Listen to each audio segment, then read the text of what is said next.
Hi students, welcome to my channel. आज हम लोग क्वेश्चन नंबर 13 डिस्कस करेंगे डीके गोयल का डिसोल्यूशन चैप्टर। क्वेश्चन को चेक कर लेते हैं। The following is the balance sheet of Ram ji and Pannalal.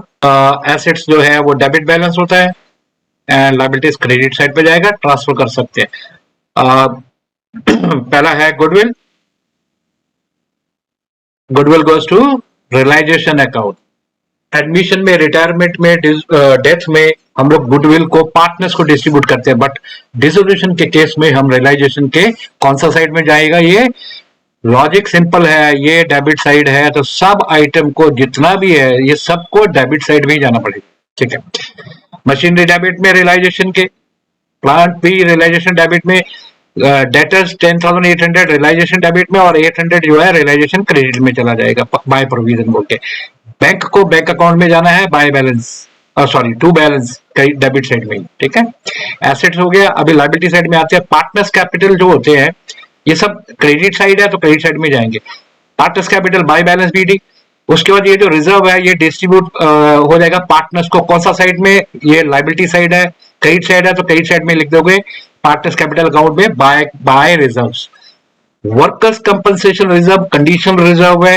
अगर तो कोई क्लेम है तो क्लेम अमाउंट पार्टनर को डिस्ट्रीब्यूट नहीं करेंगे, अदरवाइज ये पार्टनर्स को डिस्ट्रीब्यूट हो जाएगा। मतलब वर्कर कंपनसेशन रिजर्व का मतलब है कोई एक्सीडेंट वगैरह हो जाए उसके लिए रखा हुआ है। तो नीचे एडजस्टमेंट में देख लेते हैं कोई क्लेम है। Claim claim claim workers compensation का कोई क्लेम नहीं है नीचे में, तो कोई क्लेम नहीं आ रहा है, मतलब 2500 क्लेम है यहाँ इसमें। इसका मतलब है कि क्लेम जो है वो ज्यादा है, 2500 का है। तो वर्कर ही क्लेम 2500 कर रहे हैं, हमारे पास 2000 रुपए पड़ा हुआ है। इसका मतलब है 2 का 2000 रुपया हम पार्टनर्स को डिस्ट्रीब्यूट नहीं कर सकते हैं। तो पार्टनर को डिस्ट्रीब्यूट नहीं कर सकते हैं तो हम कहां डालेंगे? देखो, bank, realization and capital account, ये तीन ही तो अकाउंट है ना। अब बैलेंस शीट में से बैंक अकाउंट में सिर्फ एक बैंक वर्ड या कैश वर्ड जाएगा, उसके बाद तो कुछ हो जाएगा नहीं, तो बैंक तो ऑप्शन खत्म हो गया। अब रियलाइजेशन और कैपिटल अकाउंट बचते हैं। अब वर्कर्स कंपनसेशन को हम कैपिटल अकाउंट में तो डिस्ट्रीब्यूट नहीं कर सकते, तो फिर रियलाइजेशन अकाउंट में रखना पड़ेगा इसको। तो रियलाइजेशन अकाउंट के कौन सा साइड में? लायबिलिटीज का क्रेडिट बैलेंस होता है, रियलाइजेशन अकाउंट के क्रेडिट साइड में। तो वर्कर्स कंपनसेशन रिजर्व रियलाइजेशन के क्रेडिट साइड में रख लेंगे, इसको डिस्ट्रीब्यूट नहीं करेंगे इस केस में। उसके बाद क्रेडिटर्स रियलाइजेशन अकाउंट में जाएगा, पार्टनर कैपिटल अकाउंट में जाएगा नहीं, क्योंकि दो ही ऑप्शन है, दोनों में से चूज करते चले जाओ। तो बिल्स पेएबल भी हो ही जाएगा रियलाइजेशन के क्रेडिट में। हो गया। अभी फर्स्ट एडजस्टमेंट में आते हैं। अब एडजस्टमेंट में क्या होता है, दो चीजें हैं, मैं पिछले वीडियो में भी बोला है, या तो हम पैसा रिसीव कर रहे हैं या फिर हम पैसा पे कर रहे हैं। ठीक है, तो वही चेक करेंगे बस। इसके अलावा तीसरा कुछ नहीं है एडजस्टमेंट में, और कुछ नहीं करना है, यही डिसोल्यूशन है। हाँ, एडमिशन रिटायरमेंट में चीजें थोड़ी डिफरेंट है, एडजस्टमेंट में यहाँ नहीं, यहाँ डिफरेंट उनसे। अब पहला है मशीनरी 10% लेस पे, इसका मतलब सेल किया है यहाँ पे हमने। तो जब भी हम सेल कर रहे हैं तो क्या होगा, सेलिंग के टाइम पे रियलाइजेशन को क्रेडिट करना है, रियलाइजेशन क्रेडिट। और दूसरे साइड में पार्टनर इन्वॉल्व है तो वो, नहीं तो बैंक, बैंक को डेबिट, बैंक के डेबिट साइड में जाके डाल दो ये मशीनरी की अमाउंट को। उसके बाद प्लांट को वैसे, गुडविल को, तीनों को इकट्ठा करके सेल कर दो और सीधा रियलाइजेशन के क्रेडिट में डालो और बैंक के डेबिट में डालो। उसके बाद number 2, Ramjilal is to take over debtors amounting to 6,800 at 6,000, मतलब 6,800 के डेटर्स गए लेकिन हमें पैसा आया 6,800, सॉरी 6,000। इसका मतलब है कि ये क्या है, रिसीव का पेमेंट है, रिसीव हो रहा है रामजीलाल से। कितना रिसीव कर रहे हैं हम लोग? 6,000 रुपीज। लेकिन डेटर्स कितने के निकल गए?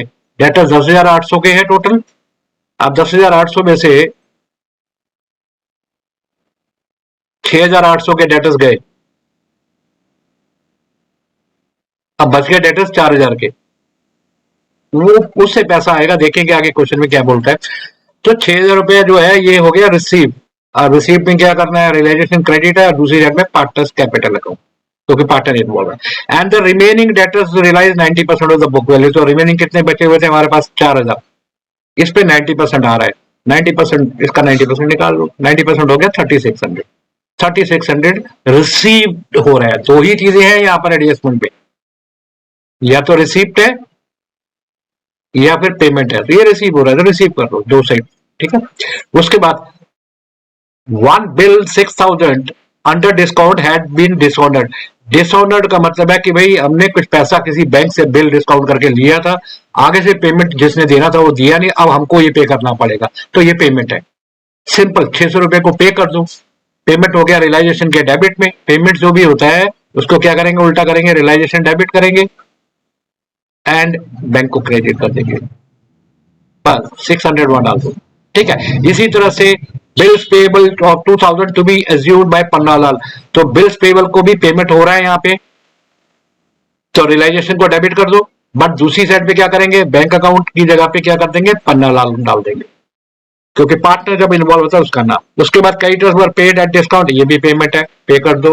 उसके बाद an amount of 2500 had to be paid to workers compensation, इसको भी पे कर दो। पेमेंट में realization debit and bank credit, ठीक है। लिक्विडेशन एक्सपेंसेस भी पे कर दो, दो साइड में इसी तरह से realization debit and bank credit. 400 400 हो गया। अब जब सारा क्वेश्चन हो गया फिर उसके बाद चेक कर लो कि कोई एसेट ऐसा तो नहीं है जो सेल होना है, टेंजिबल एसेट। ओके, गुडविल को तो हम छोड़ेंगे, गुडविल के बारे में कुछ भी नहीं दिया हुआ नीचे, नहीं गुडविल सेल हो गया था, चलो ठीक है। और अदरवाइज भी गुडविल के बारे में अगर क्वेश्चन कुछ नहीं बोले तब भी हमको सेल नहीं करना है, इंटेंजिबल एसेट है ये जिसको हम टच नहीं कर सकते, तो उसको छोड़ देंगे। मशीनरी सेल हो गया है, प्लांट भी सेल हो गया, डेटर्स भी आ गया, खत्म हो गया। अब लाइबिलिटी कोई रह तो नहीं गया, क्रेडिटर्स और बिल्स पे और दोनों पे हो गया, मतलब फिनिश, मैटर फिनिशेस हियर, ठीक है। That's all for this question. कोई चीज और अभी भी इसमें से कोई डिफिकल्ट लगा हो और अदरवाइज ये हैव नॉट अंडरस्टूड, कहीं कोई चीज समझ नहीं आया तो you can write to me, comment में डाल दो, ठीक है। Okay, bye bye, see you, thank you.